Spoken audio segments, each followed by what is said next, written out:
یہاں بھارت کی اگر راجنیتی کو دیکھا جائے تو یہاں ایک ٹینڈنسی ہے کہ کسی چیز کو بیک میں ڈالنے کے لیے جی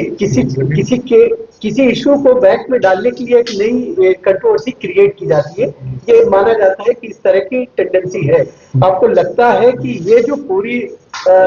جنگ ہے ایران امریکہ اسرائیل کی پوری جو جنگ رہی اس میں ہندوستان کے اندر مسلمانوں کا ایک سب سے بڑا جو مسئلہ ہے وقف امینڈمنٹ ایکٹ کو لے کر کے جو ایک ورودھ چل رہا تھا, آپ کو لگتا ہے اس کو نقصان پہنچا, وہ بیک میں چلا گیا؟ میں آپ سے عرض کر دوں, اگر جو شکل پیدا ہوئی ایران سے اس کے بہت اچھے نتائج ہندوستان میں بھی ہوں گے مسلمانوں کے لیے, کیونکہ ہندوستان کی سرکار یہ سمجھ چکی تھی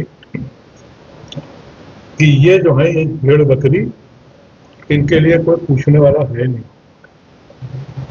اور ہمیں کچھ فرق نہیں پڑے گا. اور ایران کے فارن منسٹر سے ابھی ہندوستان کا فارن سفیر آدھے گھنٹے بات کر رہا تھا, کیونکہ وہ جانتا ہے کہ ایران کے تعلقات ختم ہونے کے بعد ہندوستان کو بہت معاشی نقصان ہے اور ہر ملک تجارت دیکھتا ہے. تو ہم سمجھتے ہیں کہ یہ جو مظالم ہم پہ ہو رہے ہیں اس کے اوپر اب دیکھیں نا کہ ابھی تک تو او آئی سی نے کچھ کہا ہی نہیں تھا,